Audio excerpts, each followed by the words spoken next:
Hello, everyone. You're looking at notes that are all going to be, every one of the vertex is going to be in vertex form. And what I'm going to ask you to do is change it to standard form. And why would I ask you to do this? Well, maybe sometimes you're way more comfortable with graphing if it's in standard form. And you're used to that and you like to use the quadratic formula. So I just want you to know you can go between the two.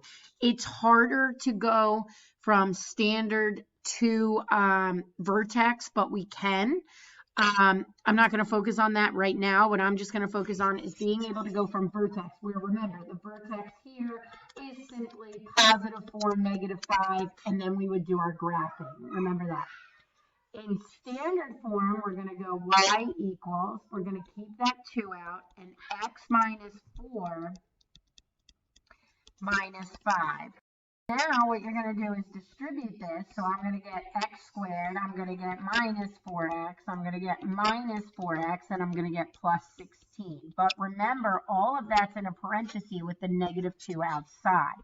So now I'm going to clean this up. I'm going to get 8x plus 16, and that minus 5 is still on the end. So now I'm going to get negative 2x squared plus 16x minus 32 minus 5. And now I get negative 2x squared plus 16x minus 37. And that's standard form.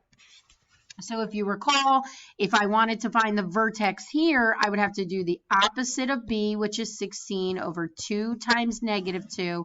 And that would give me 16 divided by 4, which would be 4. And then I'd have to plug it in to get negative 5.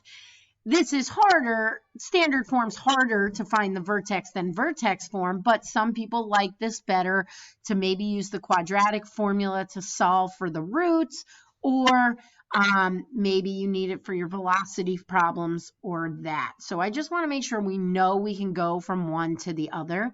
So I'm going to do one more with you, and then I'm going to ask you to do the other two by yourself and then check the answers. So next one, I'm going to get y equals, I'm going to keep that negative 2. I'm going to get x minus 1, because that's what it means to be squared.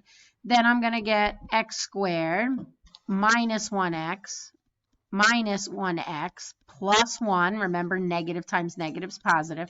Remember, all of that still in a parenthesis with the 2 out front. I'm going to next combine to get 2x plus 1 and plus 3. And then I'm going to get the negative 2x squared plus 4x minus 2 plus 3 on the end. And y equals negative 2x squared plus 4x plus 1. Okay?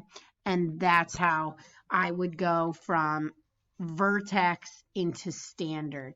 So do me a favor, try the next two. I am going to come down here and hint to you that you'll probably want to just move this over to start.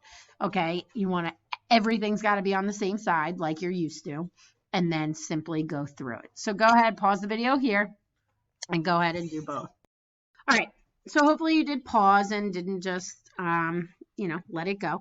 And you can check here, when I did this, you're going to get a minus 3x and a minus 3x, so I made that 6x, and then multiplying gives me the negative 24, but the positive 36, which will give me 38. Here, I'm going to do the x squared, minus 2, and minus 2 gave me minus 4 plus 4, and then I'm going to get minus 20 plus 4, and that's my answer. Okay, so like I said, we can go to standard back. It is harder, but and so I'm not going to cover that via over a video. If you're interested in it, I can do it live when we go live. But this is the end of the graphing from the word problems. You graphed in vertex form, you graphed in standard form. I gave you some word problems on velocity, and now just changing form. So besides that, we're ready to kind of move on from the graphing. Thank you.